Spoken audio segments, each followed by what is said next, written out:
What's up everybody, Coach Mills here, and if you want to climb the ranks of Overwatch, go all the way from whatever rank you've been at for who knows how long, and climb all the way to Grandmaster, then I have the top 10 mistakes that are keeping you from reaching your goals. If you iron out all 10 of these mistakes, I guarantee you will instantly start to climb. But before we get started, the number one mistake that you're already making is not heading over to the GameLeap website and checking out our in-depth courses. There is something for everybody, whether it's mechanical, psychological, or anything that you need. We got it at the GameLeap website, so do yourself a favor and go check it out in the links down below. But without further ado, let's just jump right into it. Now, kicking it off with the award for the most obvious tip of all time, brought to you by Coach Mills. It's dying too much for no reason. Now, I know what you're gonna be saying. Okay, this is pretty obvious. I know, whatever, dying, yeah. But the thing is, I guarantee that you're dying way more than you should be or could be if you were playing with your life as the most valuable resource.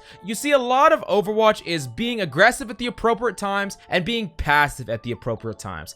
And a lot of times, players really don't understand how to differentiate the two. I like to consider things in 3 stages. The I need to go in and push W, go in with my team. The I'm playing in that middle ground where I'm looking for an opportunity to either retreat or go in for more potential value. And the I'm getting the heck out of here. And these 3 scenarios are hard to balance. It's not easy to balance because it all depends on the situation. Now, if your team is all 6 members and one of you is ulting, you should be doing that first stage where you're just going in, balls to the wall. You are running into the enemy team because that pressure, that value, that momentum, that's how you win team fights. Now, if you have several people on your team dead, but maybe several people on the enemy team dead, you have an ultimate combo, or the enemy is overextending even though they don't have the numbers to overextend, and you might be able to get an opportunity. That is that middle ground second area, and that is so hard to get right. That middle ground second area is really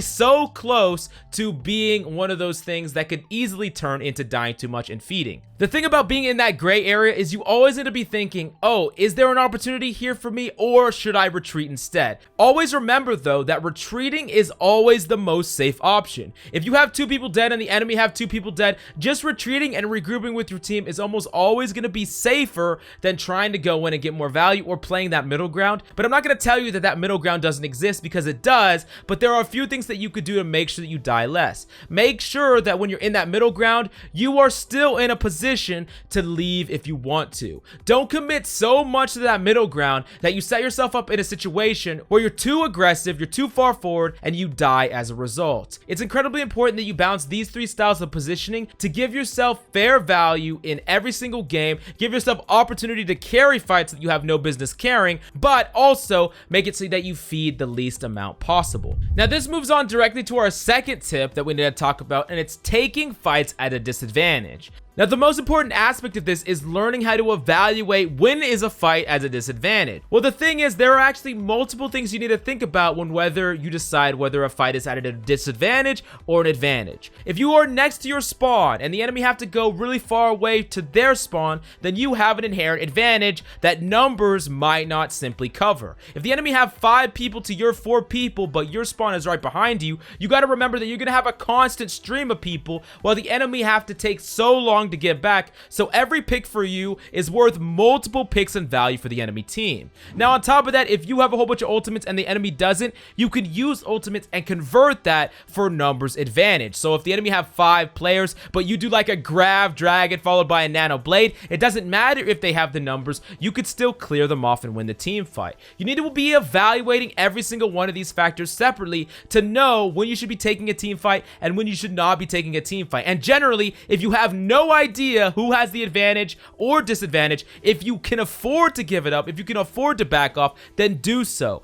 Back off, regroup with your team. If you're on attack, back off and regroup with your team. If you're on defense, try to stall, give up 1 tick, then take a full team fight instead of taking a team fight, trying to fight for that 1 tick, dying as 4 members on the point, because in reality, you had a huge disadvantage, and then the 2 players that just respawn try to go on the point and they die, and it's a vicious cycle because you're consistently taking fights at a disadvantage disadvantage instead of understanding what the actual win condition is, which is a pretty big concept that I'm going to talk about later. Now moving on to the third big mistake that is happening to players of every rank, and it's not using ults to snowball. Now a lot of people think, hey, I have this really cool nano blade, but we just got to pick in this team fight on attack on Temple Anuba's second point, and I'm not going to use it because we have advantage already. Let's wait for them all to regroup, and then I'll use my nano blade. That is not the mentality that you should be having, because guess what happens? You get that first kill, your team rushes in, and guess what happens? Your Ana gets picked, or your Mercy gets picked, or your tank gets picked, and then all of a sudden, you lost a team fight, or you lost like 3 people, and then by the time you actually nano blade, it's too late, and you're not going to kill enough people to make up for that super huge numbers disadvantage and spawn disadvantage.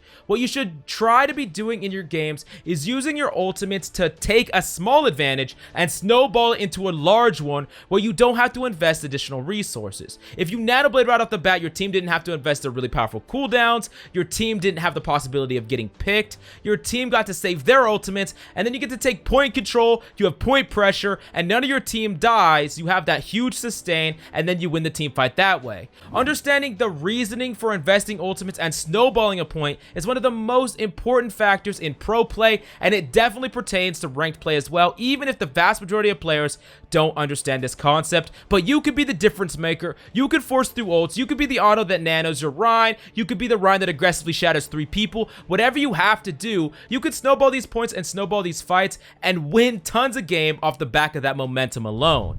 Now moving on to the fourth mistake that you're most likely making in your games that is costing you a ton of games, and it's not giving enemies proper respect who deserve it. You see, there are specifically some characters that absolutely demand your respect, and you need to give them a certain amount of respect in order to destroy them in-game. Characters like Widow, Roadhog, and many other characters that have a one-shot capability, you have to give them a certain amount of respect right off the bat. You can't just assume that they're gonna miss their shots. You can't just assume that they're gonna miss their hooks. If you consistently play in a way that only works against very bad players on those characters, then as you get better and climb, you're not gonna be able to actually overcome players that are playing these characters legitimately well. Understanding proper spacing, using natural cover, understanding how to counter these heroes, give them respect, and play in their lethality range. Try to play in a way that really cuts off their space and their effective playstyle, whether it's a flanking hog or whether it's a Widow that just plays really far back from her team. There is ways to counter every single one of these playstyles, but first off, you have to give a certain amount of respect to enemies. Don't just go walking out in front of them. Don't imagine that they can miss every single shot, because remember, if you give enemies a certain amount of respect and they still can't hit you, it doesn't matter. Not much was lost besides maybe a little bit more of an aggressive temperament. But if you don't give enemies any respect and they punish you for it, then all of a sudden you fed, you died, your value is finite, and you might be throwing the game because of it. So always start off with a certain amount of respect, and maybe as the game progresses and you learn about the character's weaknesses and strengths, whoever that person is playing them, maybe they're really bad at Widow or whatever character, then you can aggressively take more position and space accordingly. But until then, a certain amount of respect needs to be given, or else you're going to be the one getting punished and losing the game because you don't give them any respect at all. Now moving on to the next thing that a lot of players really don't think about, and they really get tunnel visioned, and it's identifying the win condition. I talked about this a little bit before, but you gotta really understand what the win condition is, and you gotta do everything that you can to ensure it. And you might be asking, okay, what is a win condition? Isn't it just killing everybody? Well, yes and no. Some targets are more important than other targets. Some targets require you to actually play for the point and not just for getting kills. Let me give you this example. Let's say that you are coming out to try to defend on Temple of Anuba's defense on second point, and you're Genji, right? Now, you have a Wrecking Ball on the point, and he's trying to contest the point and get some value, but there's a Widowmaker on Arch, and she is just sniping your supports every time they come out. Your Wrecking Ball is trying. He is trying his best to stall, but his supports just keep getting killed again and again. Now, you could be like, I'm gonna fight on point and try to kill someone on point, but guess what? That Widow is gonna kill you. So you identify the win condition of this fight. I need to go kill that Widow and then come back to point and help my team. Now, if my Wrecking Ball dies and we can't stall the point, well, we lost anyways. But if I can kill the Widow, it gives us a window to where we can come back on point and not be sniped by the Widow, and it's a possibility of us winning. That is identifying the win condition and playing for the win condition instead of just thinking like really point oriented or really kill oriented, because if you just try to go help on the point, you're gonna get sniped by that Widow, your supports are gonna get sniped by that Widow, and there's no way you can win that game. So identifying the win condition is very, very important, and it's something you need to think about in every single game. How do I win this team fight? How do I ensure that we don't lose, or how do I make the best play in this scenario? And it's not always just fight on point or fight what your teammates are fighting or playing in a way that enemies will predict. Now moving to the sixth thing that most likely is holding you back from reaching GM or climbing through any rank, and it's letting your losses affect your wins. Now this is a really big one that happens a lot, and players really let their losses affect their wins more than anything. You see, a lot of times in Overwatch, there are going to be wins that are unavoidable. No matter how good you play, there will be wins that are absolutely unavoidable. And if you let those losses eat you up, you're going to be playing far worse in your wins. Even if you have something like a 75% win rate, which is a really, really high win rate, if you let those 25% losses really affect you, tilt you, make you play poorly, then that 75% is going to become 70, and then 65, and then 60, and then maybe you're going to actually start losing more games than you're winning because you're letting those losses affect you so deeply. Don't let the losses affect you emotionally. Take them in analytically, use them to help you improve, or forget about them altogether if that makes you feel better, and then go on to the wins. Remember, you're just trying to maximize that win percentage. Use that to climb over time. It's a marathon, it's not a sprint. Now moving to the seventh thing that is probably making it so you can't climb out of the rank you're currently in, and that's adapting poorly. You see, adaptation can come in a lot of different ways, and it really depends on what your teammates are doing and what you can do about them either feeding or popping off. Let's say you're a support, for instance. If you have a really good front line, really good DPS, you don't need to be going for these really aggressive nade plays, sleep plays, or whatever, because if you do and you get caught out and you die, then you might lose a team fight even though all your teammates are doing the correct thing.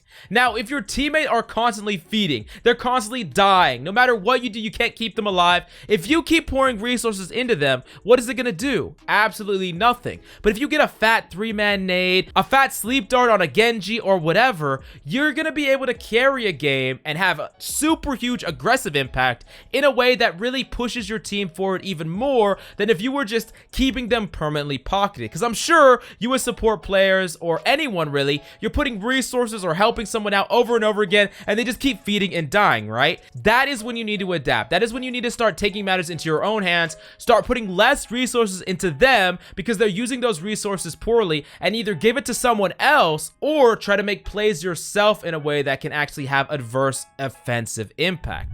Now moving on to tip number 8, this is a really big one, and this is getting too caught up in a meta or perfect composition.